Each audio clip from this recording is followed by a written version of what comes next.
how do we disagree with other people? Because obviously peace and harmony is an incredible value.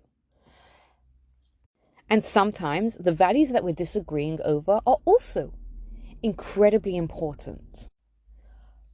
When Moses was appointed the leader, Korach challenged him on this, and he started a fight.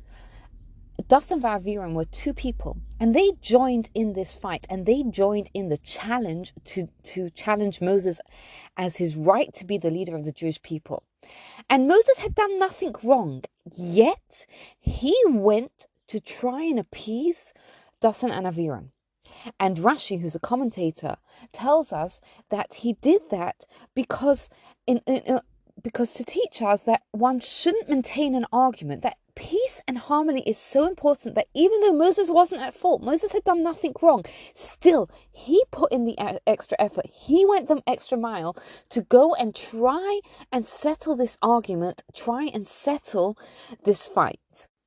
It's clear from here that it's not enough not to fight, but a person has to put in positive efforts in order to maintain peace. How do we do this when we disagree passionately with someone else? So I want to share with you a couple of stories that really, I think, will give us the skills to be able to do this. In pre-war Europe, there was a yeshiva that was run by Rav Baruch Ber Leibowitz, and he was of the opinion that full-time Torah study was enough. A person one of the students who was studying Torah full-time, they didn't need to study Mussar. Mussar is the field of Torah study which is focused on self-development. And he didn't hold that it was necessary for a student to do that if they were learning Torah full-time. That the learning Torah full-time would develop them enough as a person.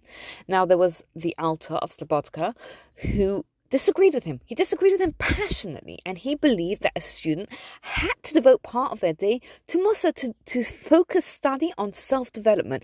And he disagreed passionately enough that he left the yeshiva and he opened up his own institution, right? A rival institution where he implemented a study portion, a portion of the day which was dedicated to Mussar, to this field of study focused on self-development. You can imagine, right? If you can imagine someone who has a disagreement to the point that they leave an organization and start a rival organization, you might think that's not a pleasant relationship. But here's what happened next. And this really is the way to disagree.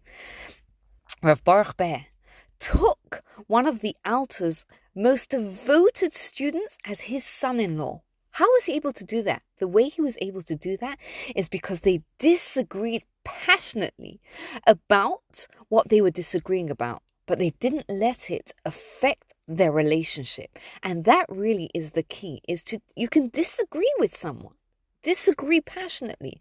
And there is a place for disagreement, especially when we care about things, but don't let it affect your relationship with the other person. Don't get into this black and white thinking that if someone thinks X, Y, Z, they must be a terrible person, right? You could disagree with someone without letting that affect your relationship with them. And there's another story. Shlomo Zalman Auerbach was a rabbi that lived not so long ago, and it was his wife's funeral. And he stood up at his wife's funeral. Generally at a funeral, it's the custom to ask forgiveness from the person who's passed away for anything a person may have done to upset them. Rav Shlomo Zalman said, I don't need to ask her for forgiveness. Right? I know, our relationship was so good that there is no need for me to ask for forgiveness. So a little while afterwards, he meets one of his students, and he asks him, his student had just gotten married, he asks him, how things going? How's married life treating? And he says, things are great, thank God. My wife and I, we never argue. So Rav Shlomo Zalman said to him, is everything okay? And he kept asking, is everything okay with your wife? Is she healthy? And the student said, yeah, sure, everything's fine, but why are you asking? And Shlomo Zalman said, it's not normal for a husband and wife where everything is okay not to have any disagreements. So the student was surprised. He says, listen, I was at your wife's funeral, and I heard you ask, you say that there's no need for you to ask for forgiveness. And he answered him, he said, absolutely, I said that, right? You know why? Because our disagreements didn't affect our relationship, right?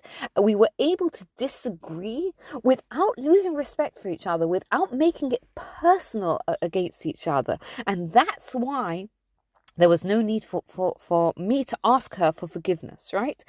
Life is full of disagreements. And it's okay to disagree with someone else. But it's up to us, it's our choice, whether it's going to be full of fights, of discord. That's up to us. The disagreements is guaranteed.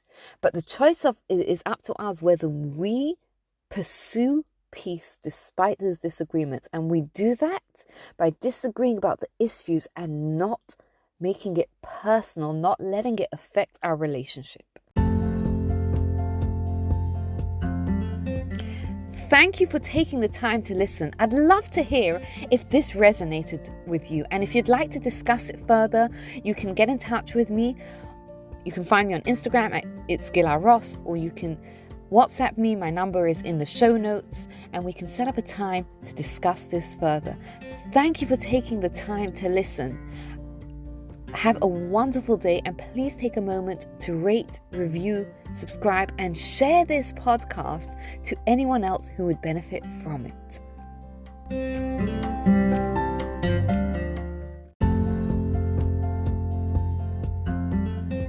When people disagree about really important things, it can wreak havoc on relationships.